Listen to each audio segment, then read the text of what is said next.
We're reviewing Status by Will Storr. I've been on a proper tour recently, proper digesting Will Storr's books. He's probably one of my favourite authors at the moment.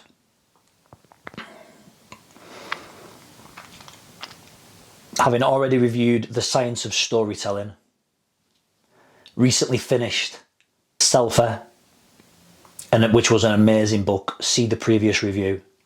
We're now going to look at Status. It had been sat by my bed for a while before I picked it up. Even though I like finishing a book, picking up another one, it had been sat by my bed for a while. I was still thinking about Self-Care. Self-Care was one of them books for me that answered a lot of questions and kept me thinking a lot after it. I couldn't quite get it out of my head. I'm not going to disappoint you. Status did exactly the same. I enjoyed Selfie more, but Status was still an amazing book. And Will Storr is an amazing writer. A little bit different today for the format. I'm actually testing out some new equipment as well. Testing out the new Rode portable microphones, the wireless Go 2. So I'm going to give them a go, see what it's like on the audio. So leave me some feedback if you think the audio is better or worse. Status. Everyone has status. Everyone talks about status. Everyone craves status. And this was quite apparent.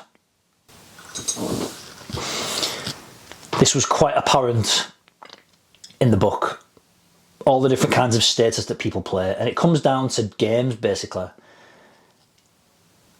If you think of every group of people who you associate with in your life. So for me, take for example, my family, work,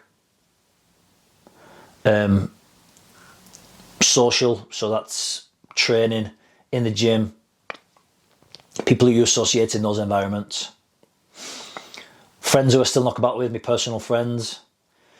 You think of all the different games in those relationships that go on. And you might not realise it, but there's status games going on in those interactions, in those groups of people. They could be dominance status games, they could be virtue status games, they could be based on wealth, they could be based on all sorts of different things. There's almost a hierarchy. Everyone is craving some sort of status. Now you may sit here and think, and I did exactly the same, I thought, no, I'm quite happy with myself, I'm quite laid back, I don't really compete with other people, I'm constantly trying to improve myself. And all the while, that in itself was a bit of a status game that I was playing with my mates maybe, or with people at jiu-jitsu. But other people weren't involved in the game, it was just my little game. Other people didn't even know that that was a game I was playing. I didn't even know it was a game I was playing. But for example, my constant trying to improve myself, that was my little status amongst that certain group of people. Does that make sense? Which is weird really, because nobody else actually was playing that game. It's not like me and another person had a competition every week who can one-up each other all the time. It was just me playing that game. So I started to look at all the different groups, all the different relationships almost that I have in my life, to see where these status games are coming from.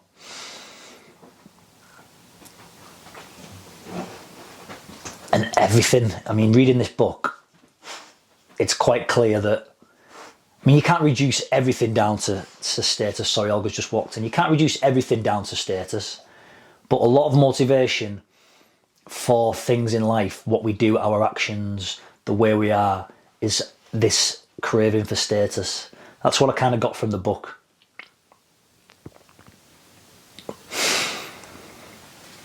it was interesting really because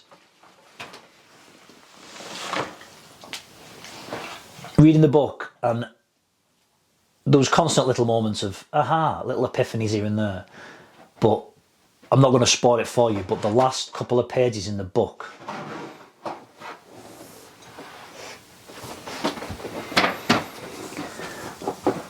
Will talks about his own status seeking games, and he said something, and it was along the lines of, and I'm paraphrasing, as you reach our age, and he's a similar age to me, you don't feel compelled anymore to play the games that you would have played maybe in your mid-20s, early 30s. And that hit me quite hard, and I was like, whoa. And it's true when I've thought back, whether it comes down to a fashion sense. I mean, when I was younger, I was quite into like clothes and stuff. Always like trying to, and again, looking back, that was probably my status. What I was trying to get status for was having nice clothes, having new trends on, having named shirts, branded shirts, the latest gear, you know what I mean? Now as I've got older, I do not give a fuck really about clothes. I wear jeans and a t-shirt daily. I might wear trackies if I'm going to the gym or something. I'm not actually that bothered. So the games change as you get older. That's another reason, and it's kind of justified, again, one of the reasons why I've stopped drinking. But then you could say that's a status game. That is me kind of playing a status game amongst my peers. And it's not. I'm not going, oh, look at me, I don't fucking drink. It's a choice that I made. One for health, one for just getting stuff done, because I'm terrible with hangovers. But maybe there's something there where I feel that gives me status amongst my peer group, the fact that I don't drink. But again, it's a game that nobody else is playing, which is fucking mad, innit? Which is really mad. We invent these games maybe subconsciously, and other people aren't even aware that it's a game that we're playing. But yeah, growing up, and when you first start getting involved in alcohol and drinking and going out, definitely amongst my peer group, there's no way that I'd have gone out and like drank like just Coke or Orange or something, or even non-alcoholic beers. Again, I'd been bothered about what people thought of me, insecurities growing up. And that was a status game back then, wasn't it? How much you can drink. How much you can drink on a night out. How much do you drink? Or are you sick? Are you the one who's sick? If you're the one who's there at the end of the night and you've been drinking all night, oh yeah. That is a status. That is a game of status. And there's lots of symbols and signs of that game that allow people to get ahead. So that was just something that I thought about. The not drinking. Now, I'm not bothered. I'm not trying to impress anyone. There's no game, there's no status game involved in how drunk you can get on a weekend. I've just chosen not to do it anymore.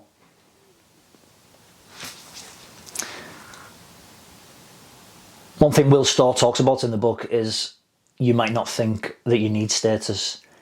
Everybody craves status, whether that's, and he uses examples in the book, whether that's stamp collecting, whether that's making videos, whether that's views, whether that's likes on your Facebook page. We crave status. Whether you're the breadwinner in your house. If that changed, how would you feel? That's your status within the household. An interesting book, another thought-provoking book. Like I've said before many times, I like the way Will Storr is almost like he makes a documentary. He makes the book into a kind of documentary.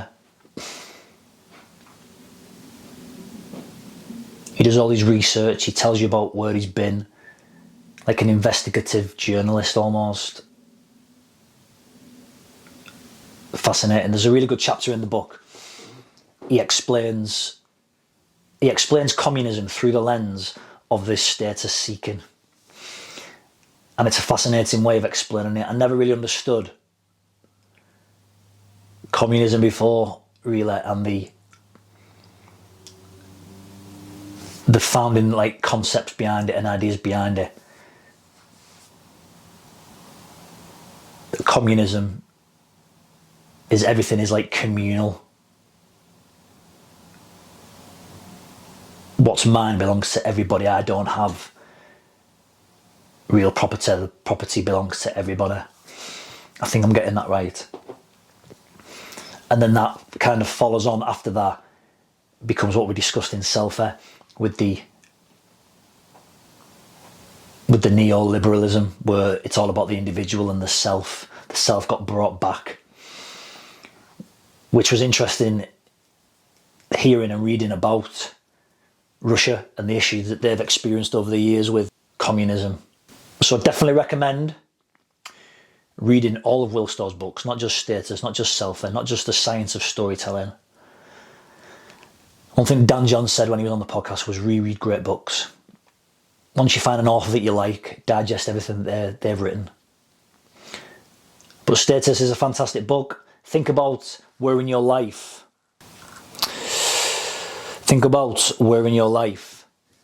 you're trying to find status. This is well washed out, this video, isn't it? Look at the sun coming through the bedroom.